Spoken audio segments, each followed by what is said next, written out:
How's it going, everybody? My name's Curtissimo41, making my marathon debut today at DreamHack. So glad to be here. Thank you guys for having me. I'll be doing Kirby 64 100% on the Wii Virtual Console. And hopefully, run goes well. I put on a good show. All right.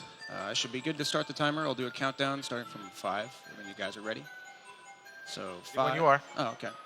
5, 4, 3, 2, 1, go. All right, so got the tutorial skip there. It's very easy to choose nope. It's always very embarrassing when you do that. Most basic form of movement in this game, I'm picking it up right here. We got the single fire canceling. Basically, all it is using a fire attack, and then as soon as it's over, doing a quick puff cancel, so a quick A-B input, and then another B input to do another fire, and basically just keep that cycle going, you know, throughout the whole time that you got to use it. And like I said, it's the most basic form of movement. It's what you use for the majority of the levels. Some of the worlds don't actually use it at all, but you'll be seeing a lot of it. This level's pretty basic. Chat likes to make fun of me whenever I reset. I call it a 1-1 stream. They just like to pick on me sometimes. I think it's pretty funny. But for the last crystal, or sorry, the second crystal here, we got to take that firepower and combine it with the bomb. So we can break that right there. And then we just finish up the level and we fight our pal Waddle Dee. Basically, World 1 is just beating up all of your friends so that, you know, they turn to good guys and join your team. We gotta fight Waddle Dee, we gotta fight Adeline, and we gotta fight King DDD. And right there, we get our last crystal. And that's level 1. Level 2, pretty much the same thing. Just pretty much pick up single fire as soon as you can. Then get through the level. Nothing too crazy going on in World 1. Oh. Sometimes it can be tricky to absorb the power right after picking it up. Yeah, most of World 1 is just all single firing. Let's avoid some of these enemies here. In the next room, we actually, so there's a little gondola, like Waddle Dee comes out, and he gets the gondola ready for you.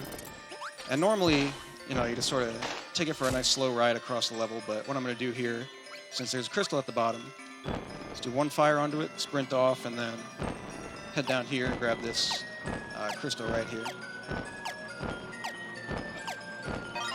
Just like that.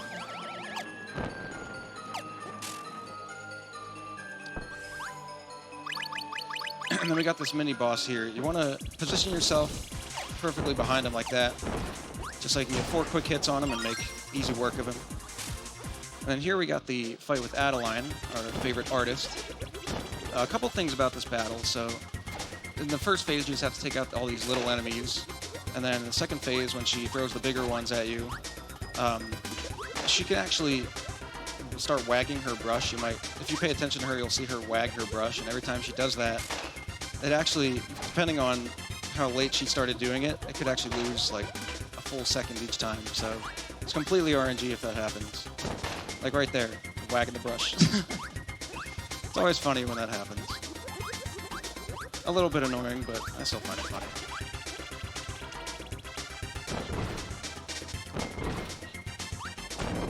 And then you just gotta make sure, so for a lot of the bosses in this game and a lot of the enemies, they have invincibility frames after you hit them. So you sort of have to time it so that you don't attack them too quickly, so you can actually continue to do damage and make quick work of the fight. And once we take care of them, just hit her once and knock her off the stage. Now she's a good guy. She's with us. She's joined our side. And there's Kirby crying because he doesn't get to eat. Fans always love when Kirby doesn't get to eat. They always get pretty angry and tell us to let Kirby eat. Here we actually see some ground fire canceling. This is a little bit different than doing it in the air because you don't have to do the puff cancel. You sort of just have to time it well enough to get the next fire in time. So I don't know if I could say it's a little bit harder or easier. It's, you know, it all comes down to the timing no matter which one you're doing. Whoops. And you'll see right there, so I jumped up that slope to do the fire. And in this game, when you're running up or down inclines, it actually drops your horizontal speed by quite a bit. So pretty much every time you see me going up or down a slope, you're going to see me jumping, just so that I can conserve some horizontal speed. And right there, we got to pick up the double cutter so that we can break this platform in the ground. We actually can't use single cutter at all because it doesn't reach low enough to break that platform. And let's head up there for that crystal.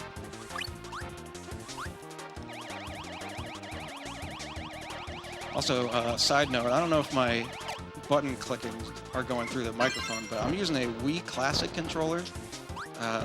Kind of gross, but if you ever see me play or ever listen to any of my streams, you'll hear very loud button clicking. I don't know if people actually like enjoy that or if they care all that much, but you know, if you hear a bunch of clicking going through the microphone, then that's what that is. Also, you saw right there, I delayed my hit on DDD. There's actually two different movements you can do where he jumps up in the air, and if you can hit him while he's mid-air, he actually starts the second phase quicker, which saves you. It could save you like 1 or 2 seconds if done optimally. Yeah, right there to make quick work of DDD. We got our whole crew together. Now we get to fight our favorite tree, Wispy. Basically, these little Wispies can follow a bunch of different patterns. It's a mix of, you know, they can either do these 3 or 4 hops, or they can sort of just puff and turn around immediately. And depending on which one that they do, you sort of have to adjust to it. And that's one of the cool things about this speedrun. There's a lot of stuff like that where enemies, they have unpredictable movement and you sort of just have to go with the flow and, you know, adapt and do the best you can with it. Yeah, with this Wispy fight, you can lose a lot of time if, you know, once you get to the second phase, in the first cycle, if he shoots apples at you, that loses, I don't know, probably like 3 or 4 seconds by itself. And he can also do a puff of air, which loses about a second in itself. But, yeah, pretty good Wispy fight right there. Heading on to World 2. Keeping the double fire. And speaking of double fire, a lot of people like to ask, which one's faster, single fire or double fire? And I feel like there's a better answer out there, but the way that I see it is that double fire, while being straight up faster than single fire, is only faster if you're using it mainly on the ground, because you see at the end of using it, there's sort of a little animation that Kirby goes through where he tumbles down and like it takes like a second or a second and a half to readjust Kirby to do it again. But with single fire, you can just keep going. So I think that's where the single fire, that's why we use mainly single fire and 100%. And then you see here I'm picking up the rock power. We're going to use that for later in this level. And thankfully, with the rock, we can make quick work of this mini-boss. And this next room, if you know anything about me, this next room is one of my favorites. So, as the level rises up, and I hope some of my subscribers aren't checked because they got the emote, but as the level rises up, you see these 6 stone faces on the wall. And they've always reminded me, ever since I started speedrunning this game, of Andross from the Super Nintendo version of Star Fox. And it sort of clicked to me right away, like, since the level is in the desert, there's a lot of sand, I decided to start calling him Sandross. That's exactly what I do. Every time I get to this level, I get real close to the mic and say it just like that. It's another thing that I don't know if people actually enjoy, but it's something I'm not going to stop doing anytime soon. But to avoid Kirby from suffocating, we gotta get on out of here, so Waddle Dee breaks a hole in the ceiling for us to escape, and we say goodbye to our good pal. And then, like I mentioned earlier, with the slopes losing a lot of horizontal speed, we gotta keep moving. And you saw right there, that's another little mechanic that we found out.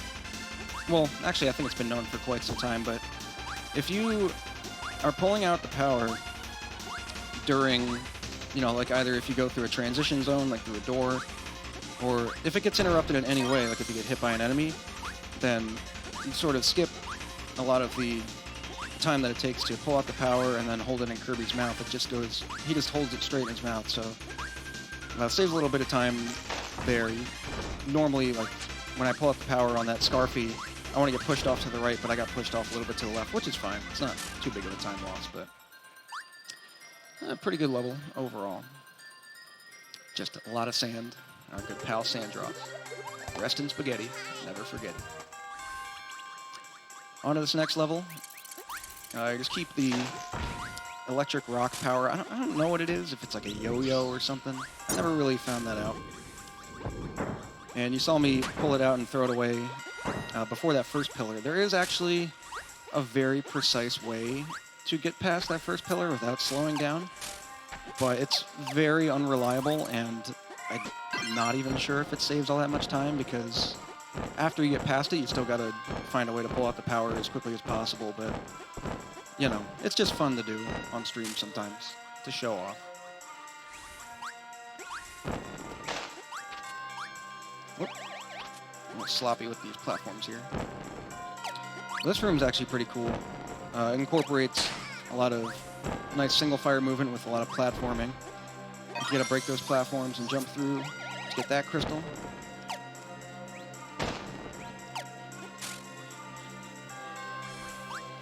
And then here, just gotta make sure you don't drop any of your single fires, or else you hit the death plane. And no coming back from that.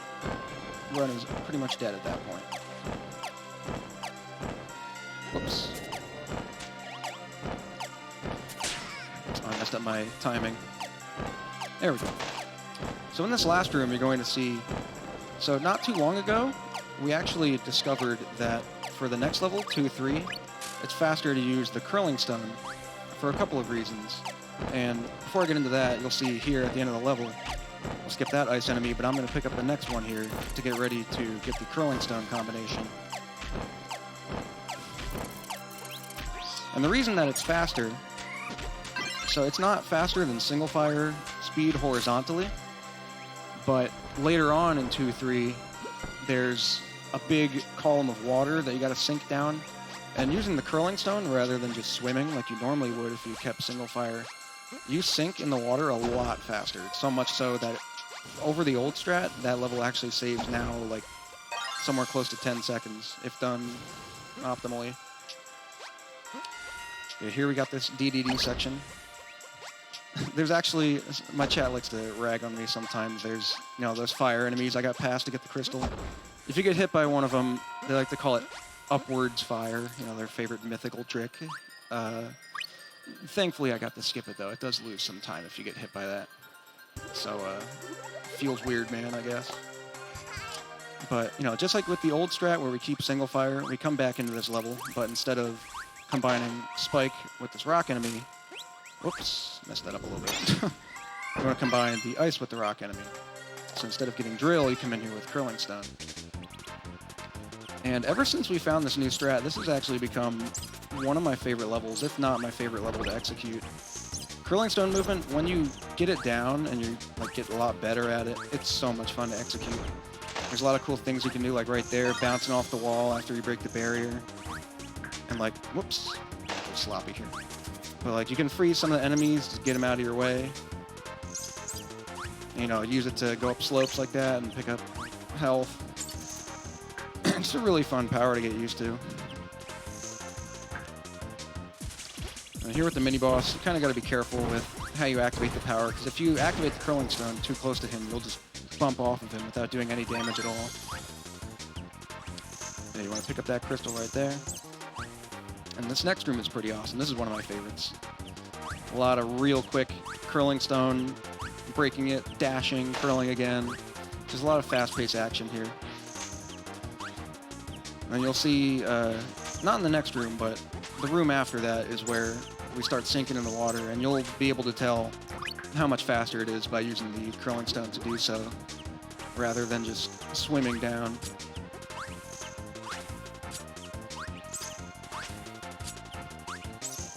Alright. Not the best I've ever done that level, but still not too bad. It's right here. And also, if you don't activate it, at the right time, he can actually slow down his horizontal speed so much that the curling stone breaks on its own. If you do that, that loses quite a bit of time. So you want to try not to do that. And then, nicely enough, here in this level, you can sort of just stay along this wall and avoid all these enemies that are attacking you and all those barriers that are falling down. And you can swim up, get past this final barrier, and then grab that crystal. And then you'll see here, as I leave the level, I'm going to do the interruption strat. So like he pulled out the power, but it didn't go through the full animation of him doing so as I went through the door. So it's the quickest way to get rid of that power for this next level, 2-4. For this level, you want to get the light bulb power for later on, which is bomb and electric combined. So you'll see me picking up the bomb power right away. In this level, not this next room, but the one after that, it can be pretty scary. It used to be something called the task blocks. Pretty much the way, there's like all these moving platforms you gotta jump through and you gotta make sure you don't get crushed. And originally, I don't know how many years ago, but people thought that it was a task-only strat. But it's actually become pretty easy to do, pretty easy to get used to, RTA, so. But we still call it the task blocks just because, you know, we like to show off sometimes. Also, I should have mentioned, coming into this part, you have to have at least 3 health in order to do that strat. So basically, Kirby can't float forever, but when you take damage off of something, it sort of resets the amount of time that he can float. So you just take damage off those cannons. Oh, jeez. That's not good. Alright, yeah, so you see right there, talking too much. I actually have to go back. I gotta go back and grab the bomb power up. But, yeah, those task blocks, I mean, if you're not careful, they can really screw up your entire run. Like, if you're playing for a much better time like I am, then that's not going to do. So that's unfortunate. I mean, you could always try and guess the block pattern that Adeline gives you, but it's never a good idea to do that. Especially for a marathon, you kind of want to just reset the level and pick up the bomb again. So no big deal.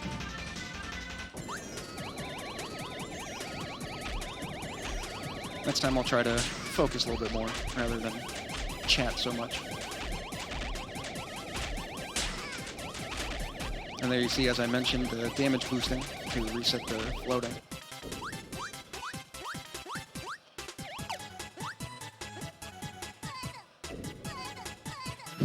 Cute little sound he does.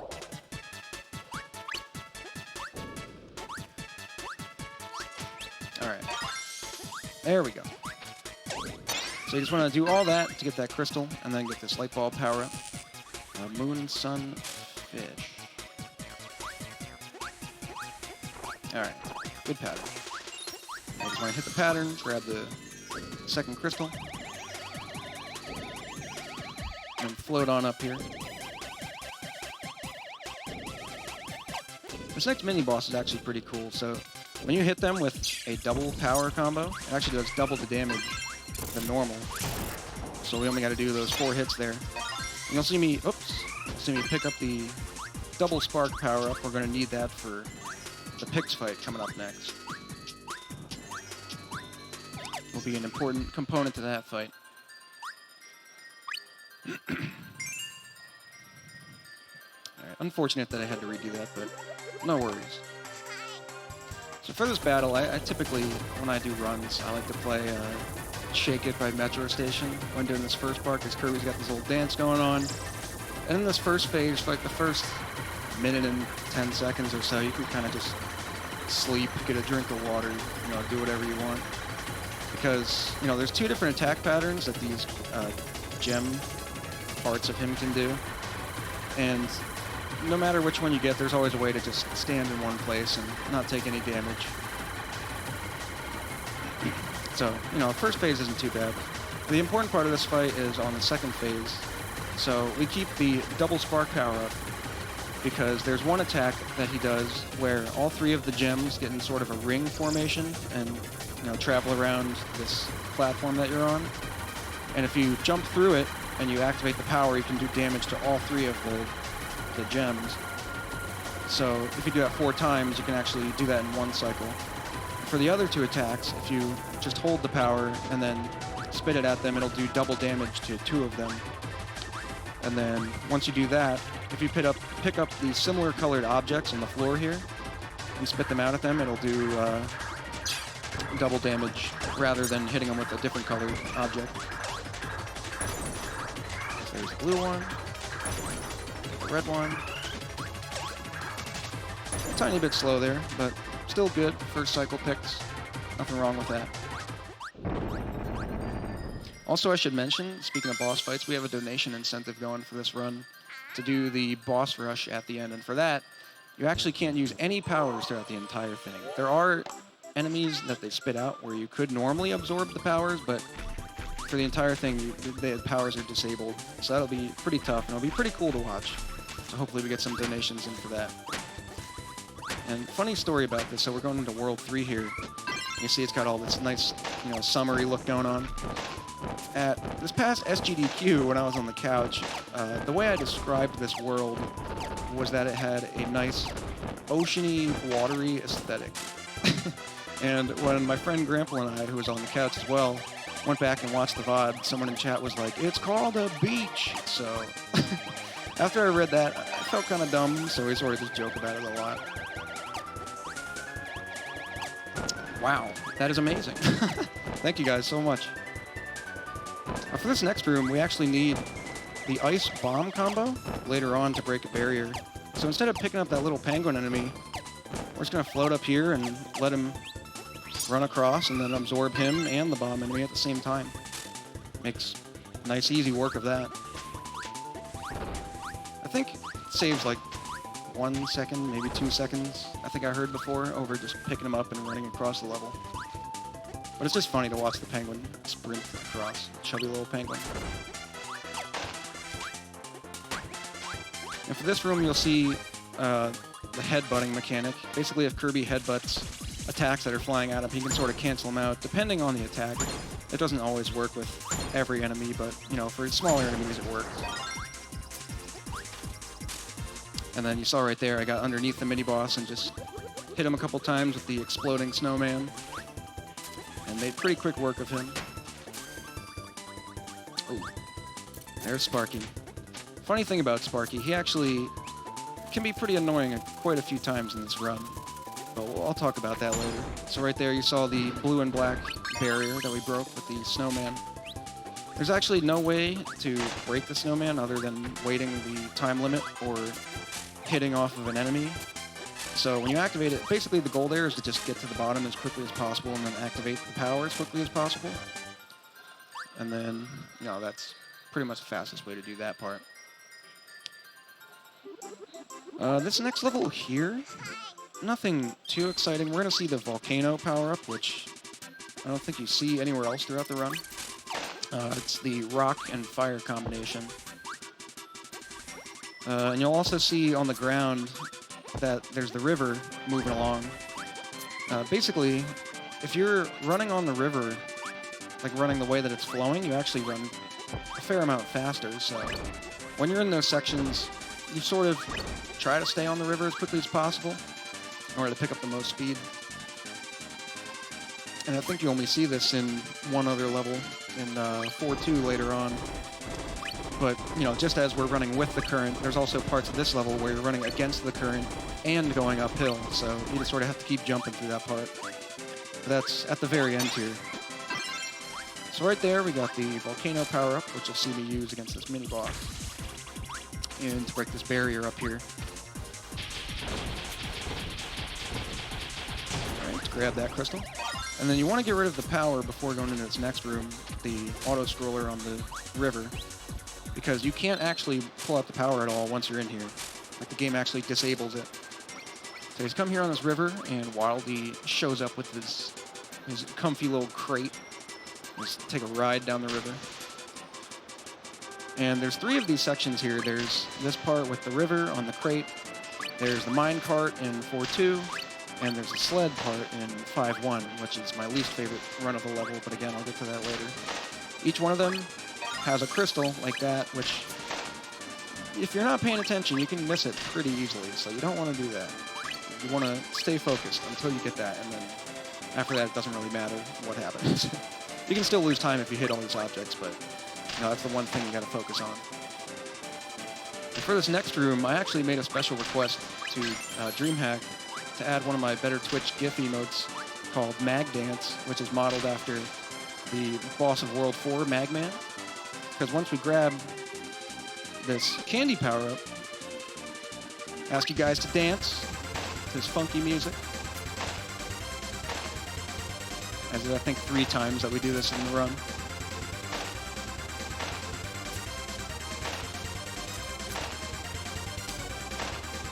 Some people don't like this music. I think it's pretty good.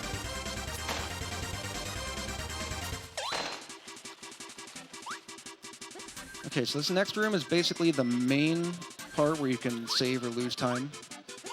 We just call it the climb because you're climbing up this big mountain here. Going, like I said, uphill against the river. So you gotta keep jumping, gotta keep headbutting off these enemies. And then, be careful, grab your single fire right there. And avoid these logs that we like to call chocolate almond covered logs. There we go. I don't call them that too often, but, it's what we refer to them as. It's right there. Climb is all done. Not too bad. Now this next level, 3-3. This one is pretty notorious amongst Kirby 64 runners or anybody that's familiar with the run. There's a part later on where you need the Cutter and Rock power-up in order to transform into one of Kirby's animal friends, Rick the Hamster. And you need him because, first of all, you have to have the power-up to break the barrier to get to the crystal. And second of all, Rick is the only animal friend that can climb up walls infinitely. So it's a 1 in 6 chance to get him the first time because, there's 6 animal friends, but the transformations can't repeat, so after that it's a 1 in 5 chance. However, there are some patterns that we've picked up on. So, like, if you transform into certain animals in a certain order, sometimes you can guess when you're going to get Rick, but I don't know if you guys know Mr. Shasta. He and I, in runs that we've done, have gotten 23rd try Rick, which is just straight up abysmal. Each time you attempt it, it's like a 1.5 seconds lost. And someone on Twitter actually made a side-by-side video of both of them, which is pretty funny. You can hear us like freaking out and laughing as we're doing it. But you'll see that later. For right now, we got the Cutter Bomb power-up. Let's get the Shuriken, which is actually a pretty cool power, but unfortunately, it's the only place we use it during the whole run right there. Whoops, I don't think I was supposed to do that. But yeah, we just use that to break the barrier and grab the crystal. And then pick up this rock, and we're going to use this to get the Rock Cutter power-up coming up next. And, I mean, typically when we get to this point, I have chat put in their guesses for what try Rick we're going to get. Typically a good guess is like 1 through 18. I mean, obviously it can go above that. But, I'd like to see some of your guesses later, when I watch this VOD, see what you guys are saying, see if any of you got it. Yeah, before that, we use the transformation to make quick work of this mini-boss. Grab this crystal. Make sure you don't fall through that hole, because if you do, the crystal will disappear and you can no longer grab it. So right here, let's see what we do. 1, 2, 3, 4, 5, 6, 7. Okay, that's... I mean, if it was one of my runs, I wouldn't be happy about that at all. But in the grand scheme of things, 7th try Rick isn't too bad. And like I said, each transformation loses about 1.5 seconds, so, if you go really high with the Rick count, it can just destroy your run, no matter how good it was. Yeah, this part, the platforms that are coming out of the right wall, they actually fall as soon as you step on them. So you sort of got to hop on them and then just hop right off. Thankfully, the ones that are coming out of that left wall, you have a bit of a chance to pick up some running speed. So 7th try Rick, again, not the worst. I'm happy with it in a marathon. In this next level, we keep the power so that right in the beginning we can sink faster with one of the animal friends. Faster than swimming downward. Just like in... Whoops. Broke that a bit early. Just like in 2-4 that you saw with the curling stone. This next part's pretty cool. You actually see... So, with some of the enemies, you can pick them up and then hold them above your head and they do different things. With the fish, underwater, he actually swims across the level for you. So we sort of just do that. This is the second biggest, I guess, auto-scroller compared to the beginning of the Pix fight. So you sort of just chill out, you know, get a sip of water and relax.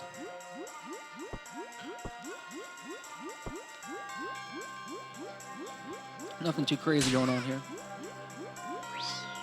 And then this next room, basically anytime you swim up, you sort of just want to mash as quickly as you can in order for Kirby to swim up faster. And there's a crystal coming out of the alcove at the top here, which can be easy to miss if you're not paying attention. I feel like that's the case for a lot of the crystals in this run. If you're just straight up not paying attention, no matter how easy they are, you can just straight up miss them. But thankfully we grabbed it right there. And then another easy one to miss coming up here is where we have to slide down this pole. And then... Alright, I went extra low on that just to be safe. I really would not have wanted to miss that. But believe me, I've missed that quite a few times during runs. And during some really good runs as well. So it can be very unfortunate if you do that. Yeah, you'll see I picked up a bomb power. Whoops, did not mean to do that. Pick up a bomb power for a couple reasons. So it makes quick work of this mini-boss right here. Oh, dang, never mind. Somehow I was facing the wrong way. But, you know, done optimally, you just get 4 quick hits on this mini-boss, and then, you know, be on your way. But unfortunately, I don't know, I was facing the wrong way when I threw one of those bombs. So a little bit of a time loss.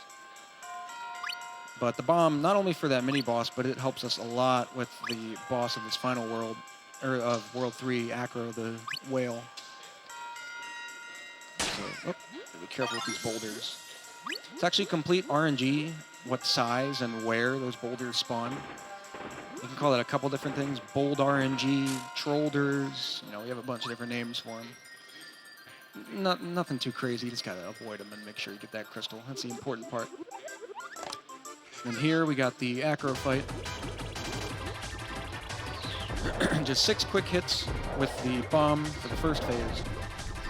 And there's 2 little bits of RNG here, so for this first phase, you'll see he was right in the middle of the screen when I killed him. The lower he is on the screen, the faster it is, because once he hits the ground, that's when it starts transitioning to the next phase, like when the ground starts falling away and it starts, you know, the cave starts collapsing. So it's better to get him lower to the ground when you get that final hit, but, you know, if you have to wait for him to do that, obviously, it's not too much faster.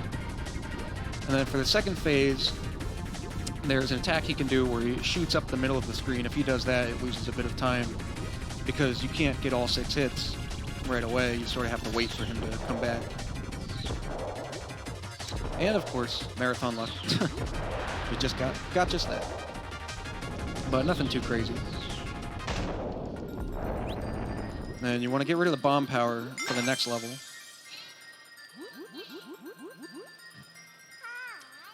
And this next level, since we're not using any power-ups, it's a lot of cool, just straight-up running movement. And a lot of weaving through enemies and threading the needle and all that. I think it looks pretty buttery, so I like to call this the butter level every time I get here. It's another one of the silly things we do, one of our memes that we have. Yeah, you'll see a lot of cool uses of headbutting, sliding off of platforms that maintains your horizontal speed. Jumping up and down slopes. You pretty much see all of the running mechanics used. Oops, messed that up. But you see all the running mechanics used here in this level, which is pretty cool. And you see right there, I had to break that platform to grab the crystal. There's actually a way to just clip straight through it and grab the crystal, like, I don't know, 1/3 of a second, 1/2 a second faster or something. But there's not like a consistent way to do it, so it's not something you can rely on to happen. Then in this room, we grab the single fire enemy. Let's get that power up. This next room here, when you're first learning the game, it can actually be pretty scary because there's no floor. It's just straight up death plane. So if you drop, knock on wood, but if you drop any of your inputs, you could just, straight up die and lose the run. Thankfully there, got it though. Just barely made it onto that vine. And then you get the little speed boost off of that vine. And with the mini bosses, you can actually damage boost off them so that you're able to attack faster. And those ones have shorter invincibility frames. So if you combine those two factors, you can, attack him, bounce off, attack him again pretty much instantly and make very easy work of that mini boss. And then here in this room again, we got no floor. So you gotta be careful not to drop any of your inputs like that. Whoops. Nice. And we have another invincibility candy. So dance, chat. Show me those dancing emotes.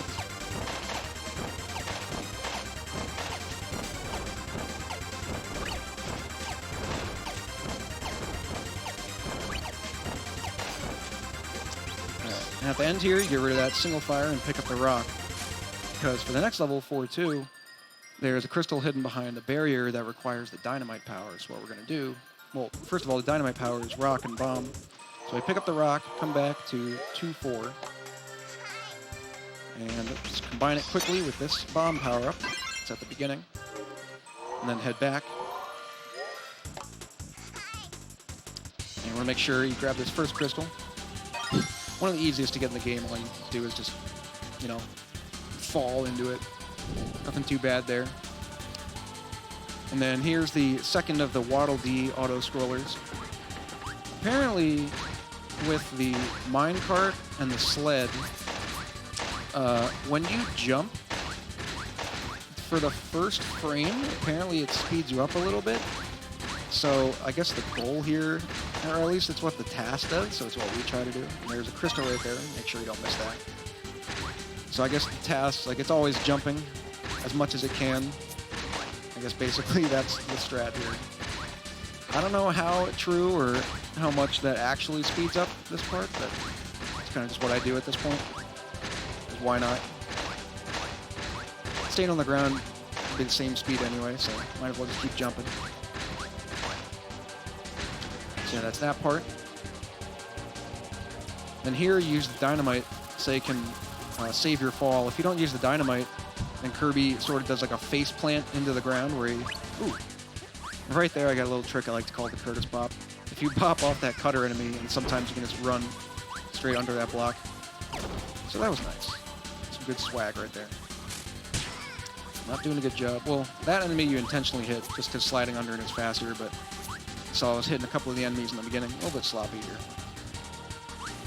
And then this room, as I mentioned earlier, we're running against some water currents and going on slopes, so just want to keep jumping so that you maintain your horizontal speed and make it as quickly as possible through this. And thankfully for the latter half of it, currents are going with you, so you just sort of run along them. You don't have to jump anymore. Alright, and then this is the room where we need the dynamite. Just gotta avoid all these enemies here. It sort of reminds me of 4-1 as well. Just a lot of good use of, on-the-ground movement.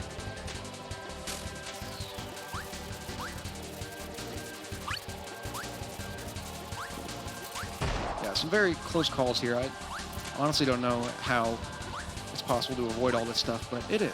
And it looks cool when you do. So yeah, just throw the dynamite against that enemy to break it as quickly as possible, because it's similar to the snowman power, where the dynamite's on a little timer. You'll see we'll do the same thing here for this mini-boss. We want to make sure that we break the dynamite off of an enemy so that it blows up a little faster. And it doesn't really matter how much damage you take, because nicely right out here, you get a Maxim tomato, so we get full health. And then get rid of the power, so we don't really need that anymore. Just make our way through these. And right here, you suck up that guy's little skull hat, and he just runs into that platform, calls it quits. He just decides it's over. Kind of brutal, but, it is what it is. We gotta do what we gotta do to go faster and save the frames. So here, beginning of this level, we combine these first two enemies to get the drill power-up, which you need to break a barrier later on in this room. I don't think I've ever actually done that movement right there. You just gotta keep jumping, keep avoiding these enemies. You headbutt these rock enemies. You do that a lot in this level, just to get them out of the way. Like that, grab this crystal. This part's kind of cool, because like, pull out the power, break it on one of the enemies, and then you're just bouncing around with the spring enemies up here. I think it looked kind of funny. And for the rest of this level, we're going to use Curling Stone. So we pick up this ice enemy right there, and just combine it with that rock enemy. Now the rest of the level, we get to use the Curling Stone movement that we saw earlier in 2 or 3. You gotta be careful with the timing of when you break it, though. So if you break it, before you kill an enemy, then you can actually take damage off it, like you just saw.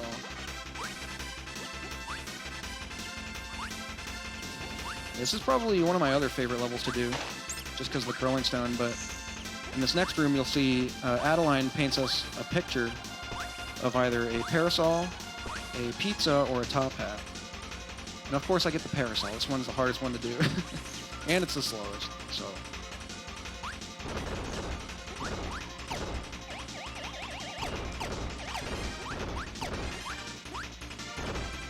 Oh, what was that? That still works, though. I promise you that's not normally how it's done, but it works. A little bit slow, but we made it. But yeah, for that pattern, top hat is the fastest, pizza second fastest, and then parasol, as you might have just seen, is kind of slow. So unfortunately, marathon luck strikes again. But that's okay. Still made pretty good work of it.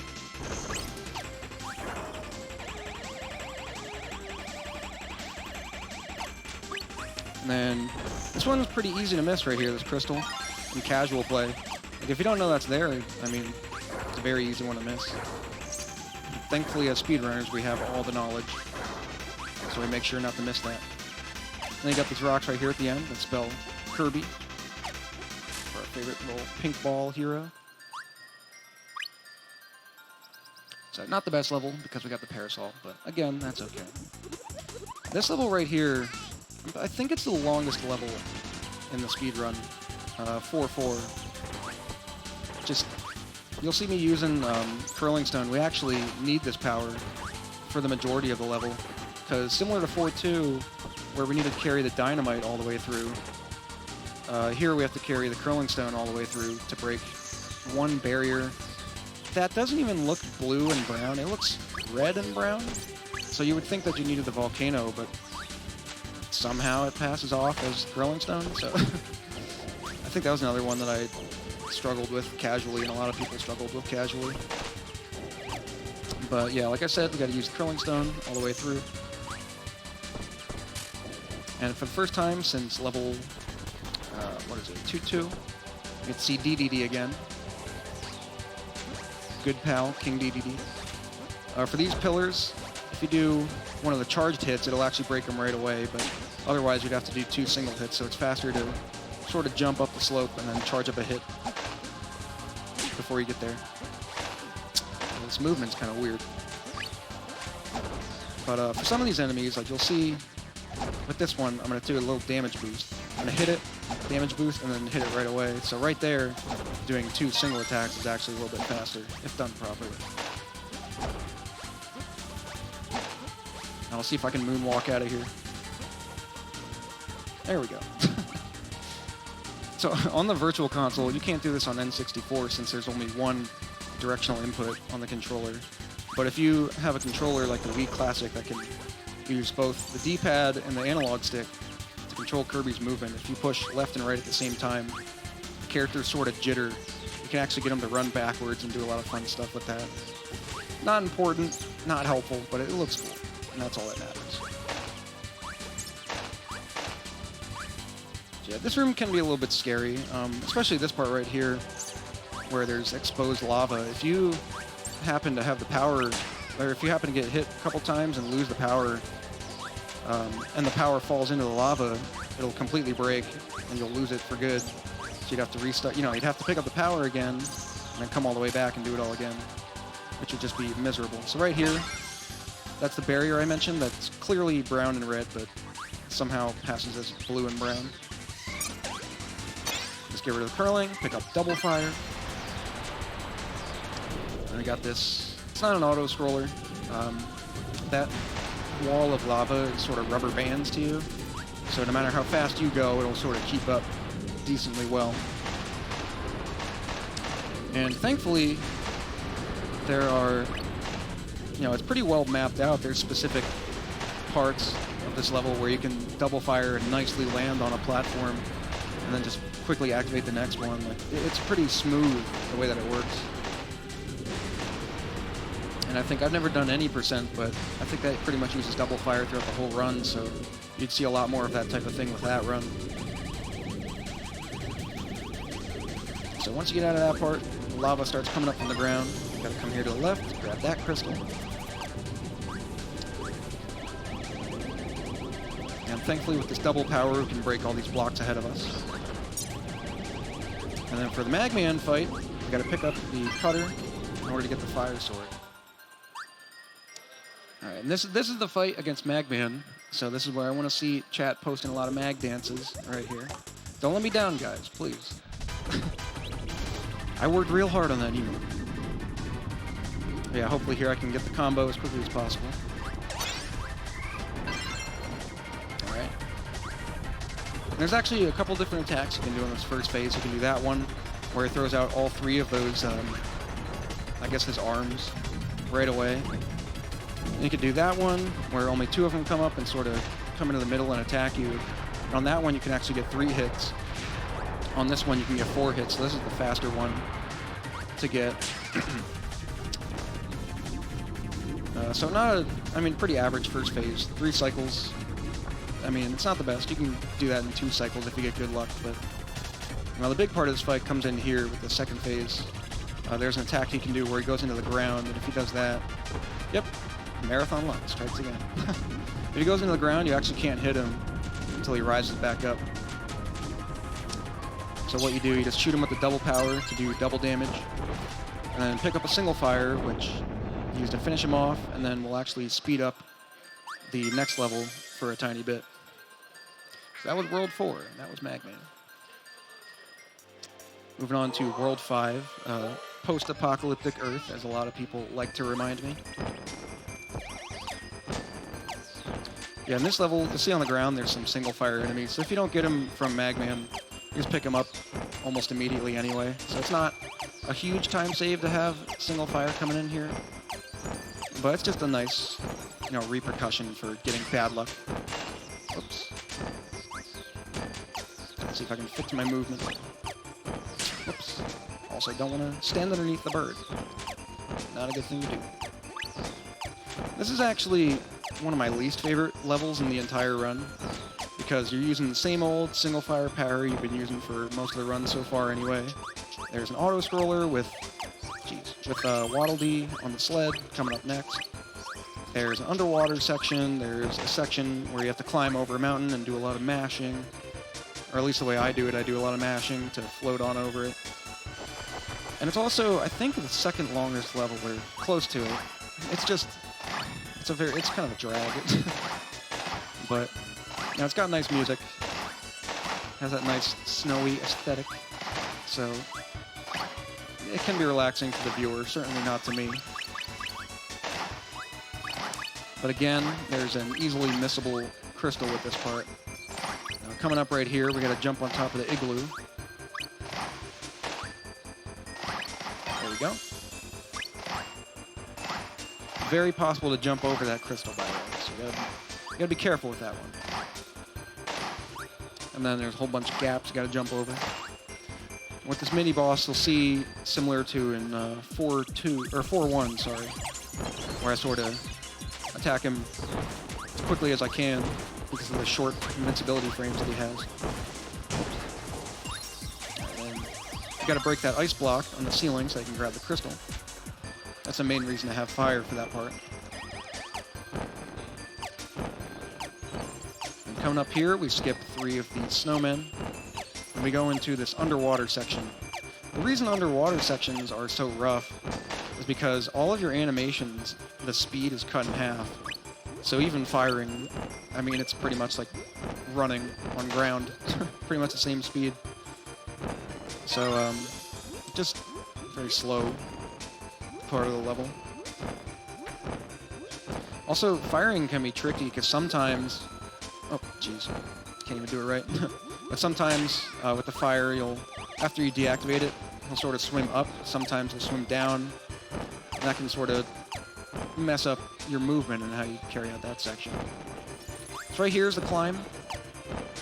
You'll see me mash up to the top as quickly as I can.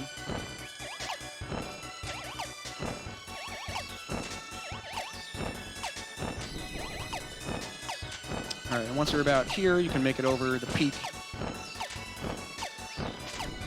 There's this little character who's way too happy to be throwing boulders at you as you're trying to climb over this mountain. And finally, we have reached the end. Now with this next level, 5-2, it actually has my favorite music in the game. I think it's a remix of Butter Building from one of the other games. I can't remember exactly which one. But it's quite the jam, not gonna lie.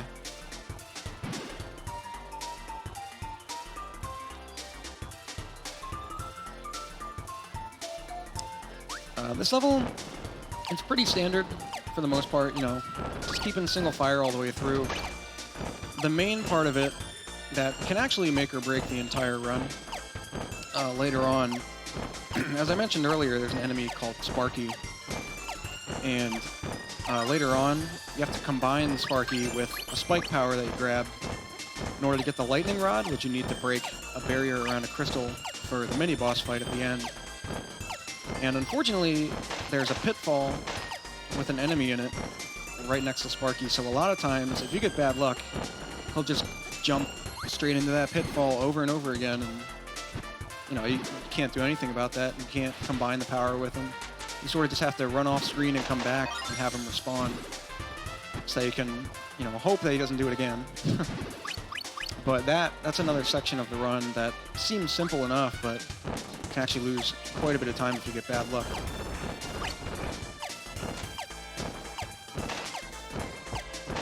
You hear there's actually a little line I follow at this part where you can, you know, fire through all of the blocks, all of the enemies, and very quickly make it to this spike enemy right here. So as I mentioned, pick up the spike, which will combine with Sparky later on. In the next room coming up, you sort of slip on through that block section right there.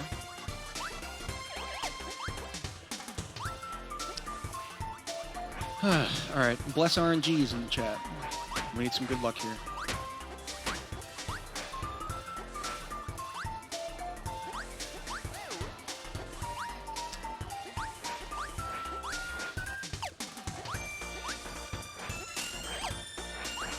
Hop over them. And there he goes. Just as I said. So if he does that, you just want to get rid of that enemy. Oh, that was close. Yeah, if you throw the power at him while he's doing his attack, it'll break and you'll kill the run. I like to be pretty risky with that part. I don't know why. It's not a good idea. I probably shouldn't do it. But it makes it more exciting. So I continue to do it like that. And yeah, you saw right there, I broke the barrier with the lightning rod. And took care of the mini-boss pretty quickly. So after Sparky, or besides Sparky, that level's really not too bad. This level can be pretty tough, though. This is also one of the longer levels. A lot of tricky ground movement. Pretty much no firing in this level. Pretty much no firing in most of Worlds 4 and 5, which is nice. I mean, playing without single fire, that can be a nice break from having to do it. So you just head up these escalators here, and you can jump right over that boulder. Grab that crystal. I really like the design of this next room. It's like you go up an elevator, take care of the room, sort of make your way through as quickly as possible. And then take the next elevator, fight the next wave of enemies, and then repeat all the way until the end. I think this one's probably the trickiest. Wow, nice. Alright. So that floor is pretty well done. And then here, we have to actually pick up the spike enemy in order to combine with a rock enemy later on to get the drill power up, which we'll need in the next level. We don't actually need it at all for this level.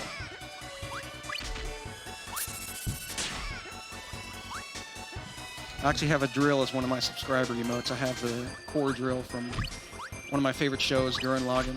So if I got any subs in chat, I'll see some drills. And with spike power, we can actually make pretty quick work of this mini-boss. Oop, never mind. Lesser me in a marathon. Pretty quick work of him, get the crystal, and Adeline paints through these fruits, depending on which one. Let's see, brown, red, yellow. So that was good luck besides the yellow. She paints you these different fruits, and depending on which ones you get, you have to hit the buttons that are the same color. Getting orange, yellow, or purple, which are at the very end, is not too good of luck. And a lot of times you'll get like the first two fruits, and then she'll give you orange. So it's kind of a downer when that happens. Here, you pull the power out while jumping over that enemy, and then you can just keep running, you know, normally, and the rocket jumps right above you, and you just get that nice, easy combo. So now we got the drill power up. Gotta avoid these frogs that are trying to eat us. Whoops, that's weird. Drill actually helps a lot with this room because it clears a lot of enemies out of the way. So you use that, and then a lot of good movement just to slip on through. Alright, last room. Whoops, that was weird. Last room coming up. It's got all these cannons that shoot at you. We like to call them the aimbots, because they actually predict where you're going to move. So you sort of have to keep jumping and sliding and, you know, manipulating where they aim in order to get through it as quickly as possible. Whoops. Normally I slide off of that block. Alright, well done though. Pretty good level overall. The next room, or the next level, sorry, Factory. Also one of the scariest levels. World 5 is just a giant mess. It's got my least favorite level, it's got two of the hardest levels. It can just be brutal, especially towards the end of a PB-paced speedrun. Yeah, we bring the spike power here, and you saw me pull it out and hold it in Kirby's mouth at the beginning there as I jumped through the tunnel. That actually skips a little animation of Kirby climbing down the ladder, so it saves a couple seconds there. And we use the drill to break a barrier that was originally right there under the crystal. It was a, what is the combo? Brown and orange colored barrier. So we break that, and then we pick up the fire. So now we have single fire again, and we got DDD here for our third and final DDD section. This one's a lot different though, because the conveyor belt underneath you is moving against you. So you pretty much always have to keep jumping. I'm not going to make that. There's a way to skip that hammer, but I'm not going to risk it. I don't think I was going fast enough. Yeah, if you go faster in the beginning, you can skip that hammer. I don't know if any of the other ones are possibly skipped, but I think the TAS does, but obviously not quite TAS level. Not quite there yet. Maybe someday. Okay, just keep jumping over all this stuff. Make your way past the hammers, and then DDD just throws you on out of that room with no care in the world. And single fire is pretty nice for this room because it's got conveyor belts that go with you and against you. So you can use it to skip the ones that go against you. Now you toss it there. You gotta pick up the cutter here for one of the fan favorite power-ups, the Darth Maul lightsaber. I think one of the commentators at the last DreamHack during Cosmic Hearts run called him Darth Small. I kind of like that nickname. You'll see right here. Whips out the Darth Maul saber. And a quick work of the Phoenix enemy. And then we toss it right there. Pick up a single fire. The main reason we needed that, I didn't mention in the beginning, but we had to break the cage that was around that crystal that we just grabbed. This room, it's not too scary once you get better with it, but in the beginning of learning this game, I mean, pretty much everyone's always freaking out here.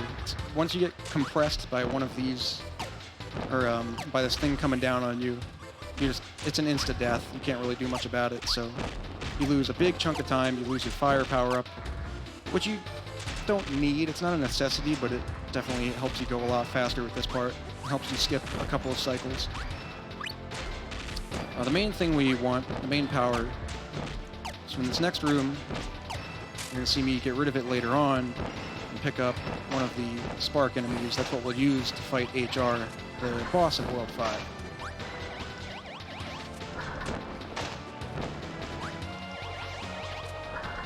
I think the spark enemies are at the very top. And then final crystal in this level, right over here. Let's grab that. And those compressors, the yellow things you see there, another insta-death, so just be careful of those. Pick up that spark enemy. And we make our way to HR. It's good old human resources. This fight can be a run killer with this first phase. So there's 4 different attacks he can do. He can either slap at you with one arm, he can shoot missiles at you like this, he can fire a laser at you, or he can clap both of his hands together. And, you know, the only attacks that we can do damage against him are the slap and the clap. And fun fact, or not really a fact, it's another fun little meme we have.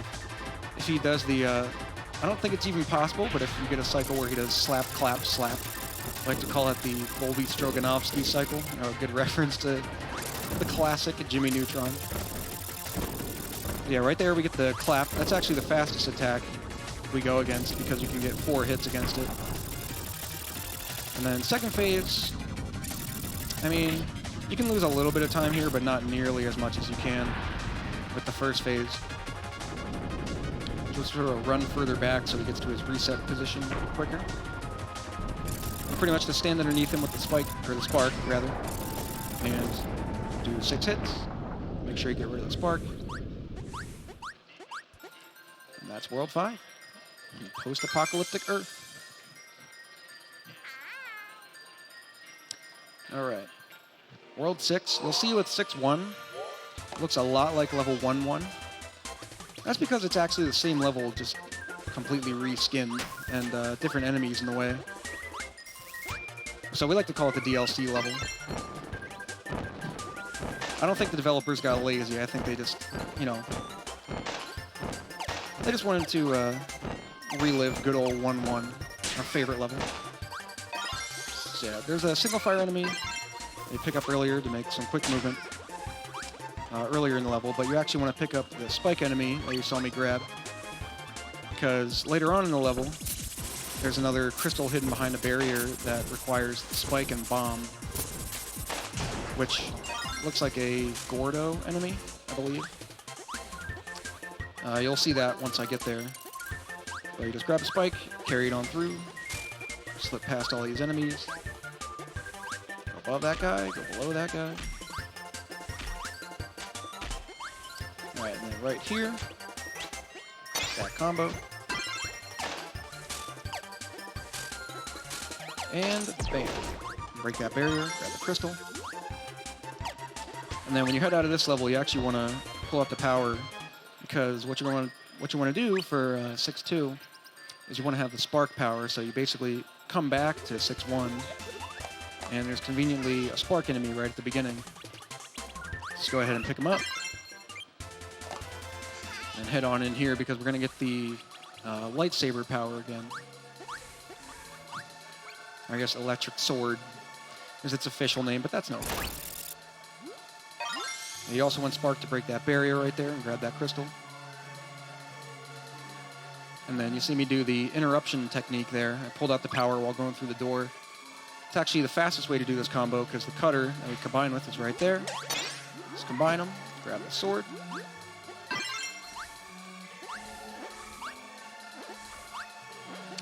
And then this right here, it's not a DDD section, but we do see him again, because this boulder sort of blocks our path, so we get help from our friend to break it out of the way.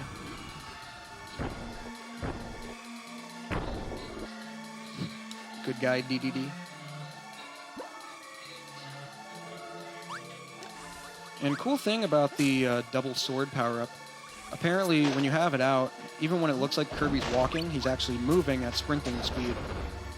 So once you have it out, you don't have to, mash the D-pad in order to get into sprint again. Which is nice, makes it easier on the left thumb. Especially when you're dashing a lot, your left thumb can get pretty destroyed with this game. Also, I forgot to mention the music in this level. It's pretty spooky, if you haven't realized. Reminds me a lot of the Forest Temple from Ocarina of Time. But it's the only time you hear it in the whole game, so if you're scared, don't worry. Also, dance chat! See those dance emotes? It's the last time you get to do it.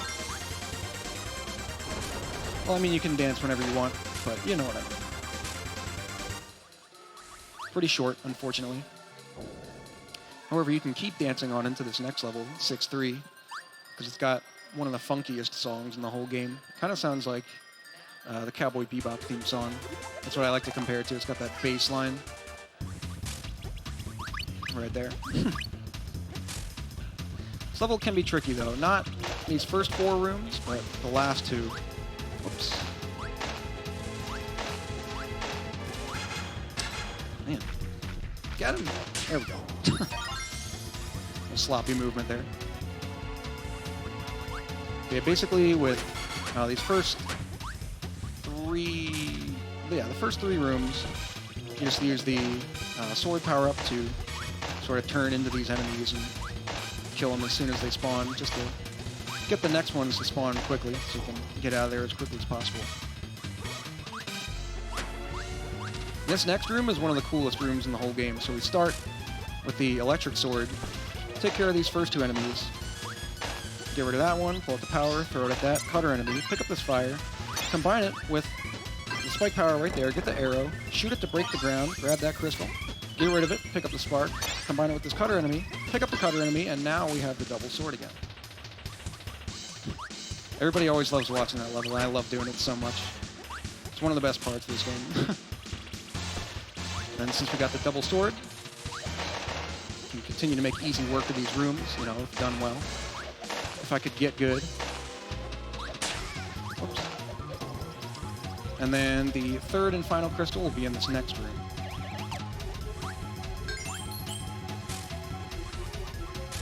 This is probably one of the harder ones to do. Let's see if I can do it properly. There we go.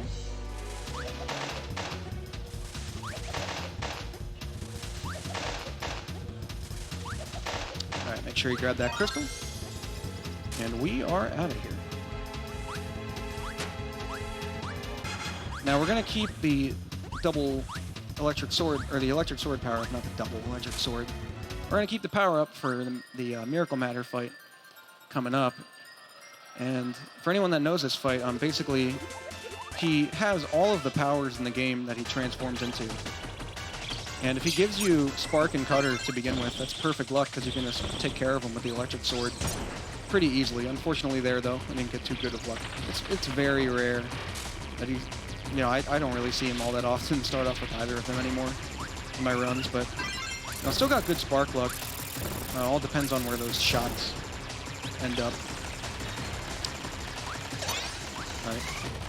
We'll get the power up again anyway. Whoops.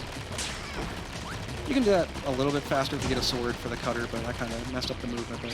No worries, though. All the other attacks, pretty easy to first cycle, or to one cycle. The fire attack, though, there is a certain attack he can do where it's actually, yeah, right there. It's actually impossible to one cycle this. When he shoots out in all 4 directions, basically, the most you can get there is 2. Again, no big deal unless you're actually on PB pace in a speedrun, then it can be pretty frustrating. But also this bomb attack can be kind of tricky. Oops. Yeah, that can be tough to one cycle, because similar to the Spark, it depends on where the little bomb orbs end up. Spike is pretty easy, though. I'll do it the boss rush way, without absorbing the power. There we go. I almost forgot I have to do that boss rush after this. That should be fun. Hopefully I do well with that. There we go. Alright, so that's Miracle Matter. And that is the last crystal in the whole game, so now we technically have 100%. However, you gotta finish off this next boss, 0-2. And a trick that was found quite some time ago, but not really made more consistent until this year, we actually have a way to one-cycle this boss fight where normally you have to two-cycle it. And basically with this fight, the way it progresses, you have to shoot his eyeball 30 times, and then he reveals a halo on top of his head. Shoot that 10 times, I believe, and then underneath that's a band-aid. Gotta hit that once, and he'll flip over and reveal the green spike on the bottom of his body. That's where you actually start doing damage against him. And there's a way to sort of manipulate it so that when he, resets back into this position after you attack the spike, he reveals the band-aid again. But assuming the halo's not respawned. But if you can hit the band-aid again, he'll actually flip back over. You can continue hitting him. So let's see if I can do it here for you. If not, I can try again in the boss rush.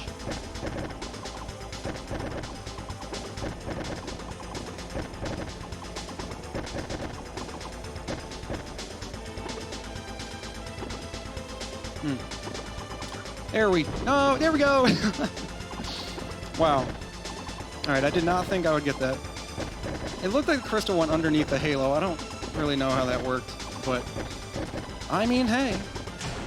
There you go, time. Sorry about that. Forgot to call it out for you, but all right, 110.49, not too bad. I'm happy with that for a marathon. I'm just glad I got that one cycle. I don't know how that happened, but I'll take it.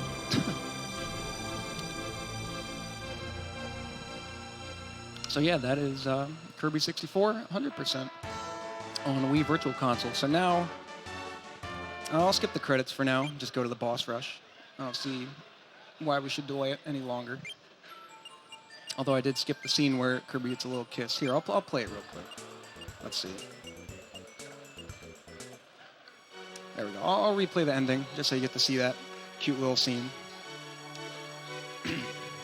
Also, I guess I should shout out some people. Shout-outs to the Kirby community for always finding new tricks in this game for all the years that it's been run. Shout-out to Swordsman Kirby, the world record holder, who's always setting the bar higher and pushing players to get better and always helping them out when they're new to the game, giving them advice. And shout-out to DreamHack. Thank you so much for having me. It's been a fun run. I'm glad I was able to do this. Right there, Kirby gets his little kiss from Ribbon. Nice, adorable little scene. All right, now that that's over, I will move on to the boss rush. All right, so this will begin. I'll do a countdown real quick, starting from 3. Give me 1 sec. All right, 3, 2, 1, go. Now, as I mentioned earlier, with the boss rush, you actually can't get any power-ups. So you got to do this whole thing, completely vanilla. You got to pick up all the objects that the bosses throw at you. You got to shoot them out to do damage, which takes quite a bit longer. And I know the estimate says 10 minutes, but after doing it the other day, I think it'll be closer to 14 minutes. I kind of pulled that time out of thin air, unfortunately.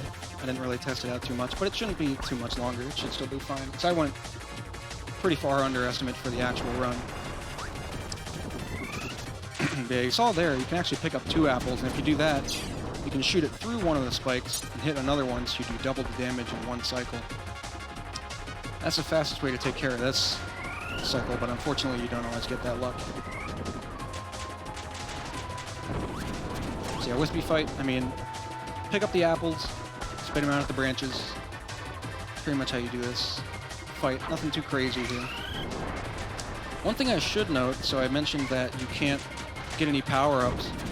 However, some of the objects and the enemies that they spit out at you do give you powers normally. And if you spit them out at each other, they can combine to make, a power combo, which can do double damage on a lot of the bosses. So, starting with Acro, I think that's the first time you see that. You might see me go for some of those combos just to do extra damage. And here, we got picks again, so we can just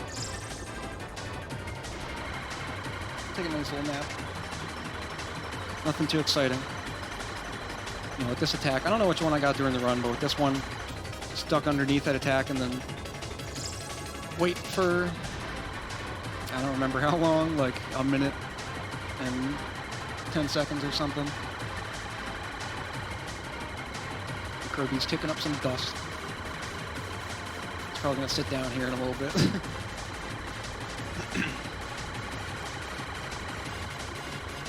Yeah, as I mentioned during the run with 0-2, we have to fight him at the end. It's not just the main 6 bosses. It includes all 7 of them, which is pretty cool. And 0-2 is the only fight where, well, I guess Miracle Matter as well, if you don't get good luck with the first attack, but those are the 2 battles where you do them powerless anyway, so once we get to that point, it'll just be like carrying out a normal run.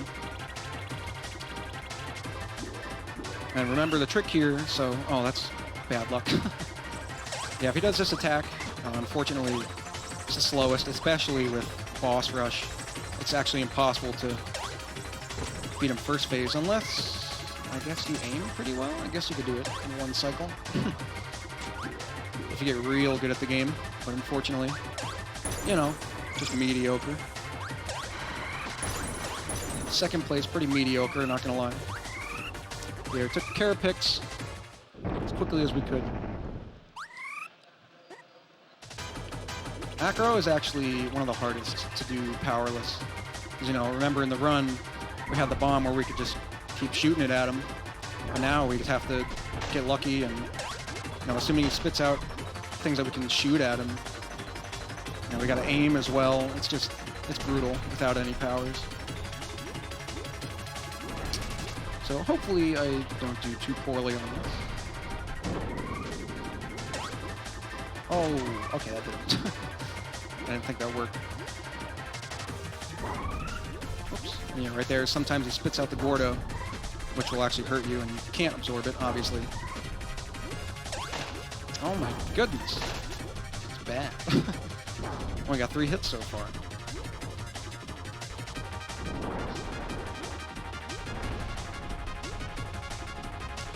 Also, this isn't part of the incentive, so I'm not... Oh, jeez. I almost jinxed myself.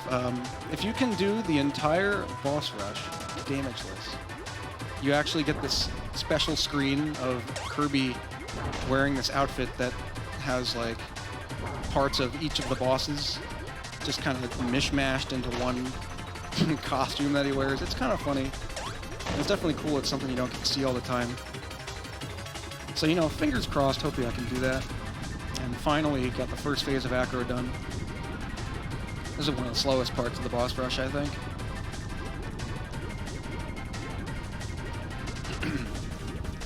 And this next phase coming up next, this is where I mentioned there's a lot of bomb enemies, like some of the missiles that he shoots, where you can combine them for a combo and do double damage.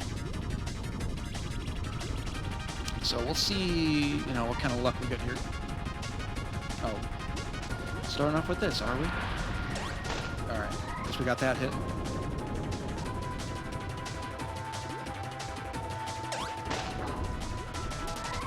Oh, there we go. Oh, you're kidding. That was unlucky. Yeah, unfortunately, I wish I could have practiced boss rush a little more than I did. Time was kind of constrained for me though, so I didn't get too much practice in, but hopefully one more hit here and we'll be done. Please, thank you. Alright, so that takes care of Acro. Took longer than I'd hoped, but that's okay.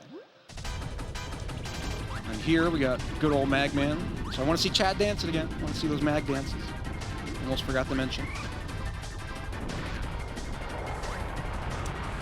This is much easier to get the power combo attacks than with Acro, to get these fire enemies that spawn here. Unfortunately, they're not spawning near me, and I don't really want to, you know, take any chances shooting it far away to try and get the combo. So at the end of the day, it's not entirely worth it to get those attacks. As long as you're doing damage, you know, making it go by them, that's good enough, pretty much.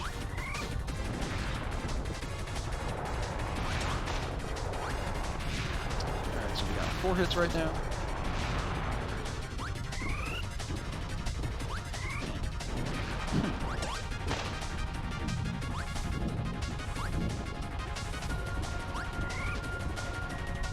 One more.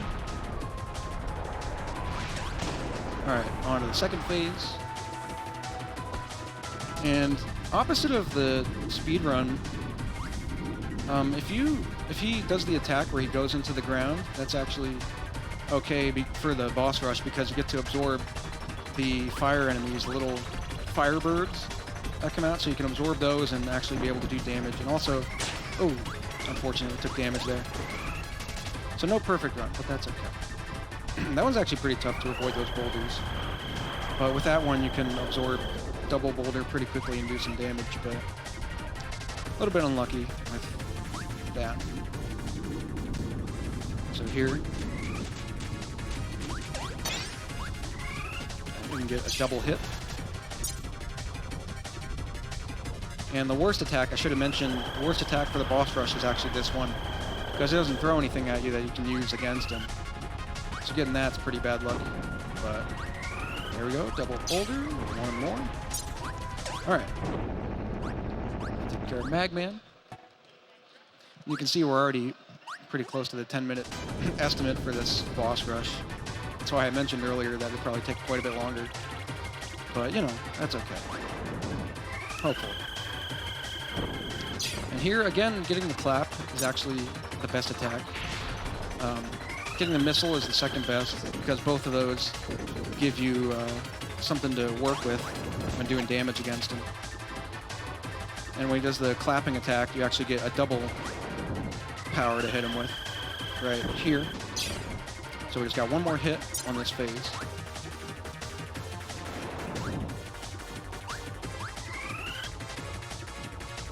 All right.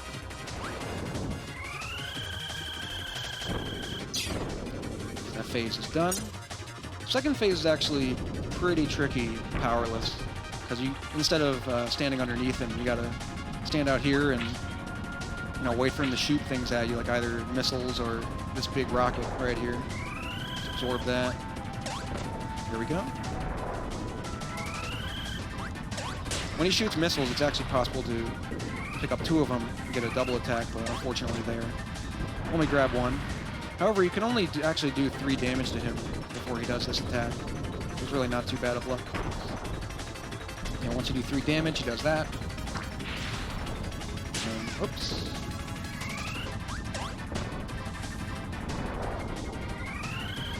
Alright, one more. If I can stop taking damage, that'd be nice.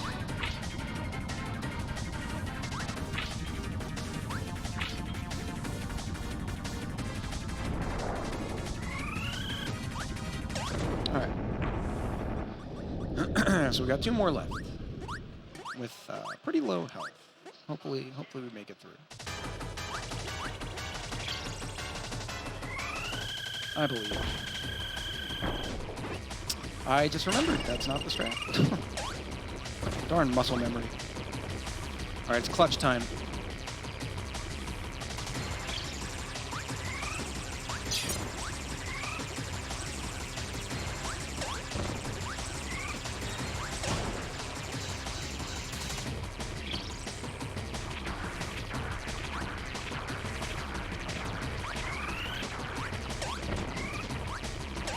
Ooh, that's unlucky.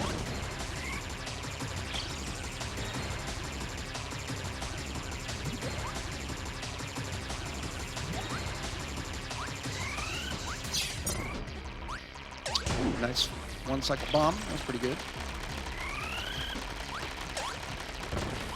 Probably gonna focus a little bit here, seeing as I have 1 health. I don't want to do anything too catastrophic.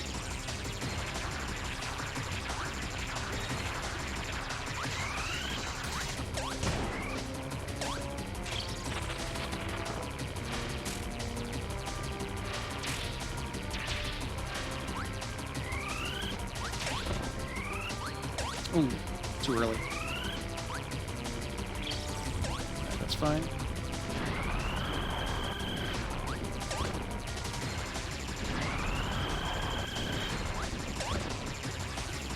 Okay, the one cycle fire, which is good.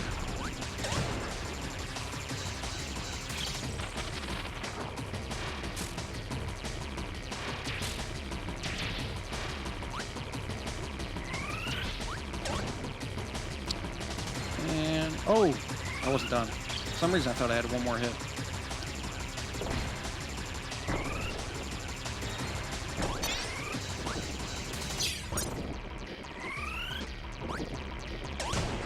Alright, just gotta get rid of Spark. And then we got 0-2.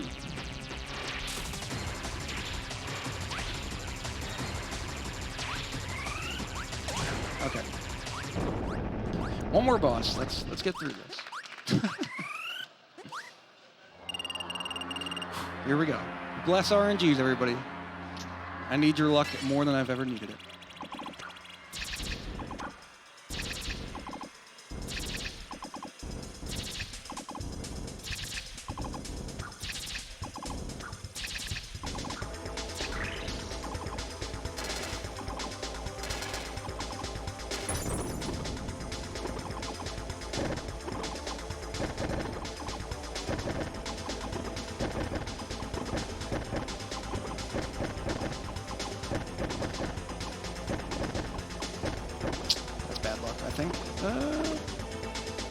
Give it to me, yes!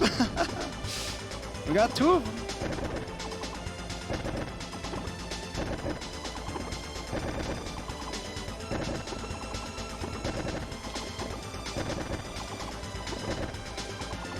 And time! Let's go. Wow, that was frightening, I'm not gonna lie. If I had failed that boss rush, I would have honestly felt pretty bad. But we get this nice congratulations screen for doing that. So that's it. Got the boss rush done, got the run done. Thanks again to everybody that set up this event and all the people watching at home and here at the event at DreamHack. Thank you so much for having me. And I'm Curtissimo41. Hope you have a good rest of the event. Thank you.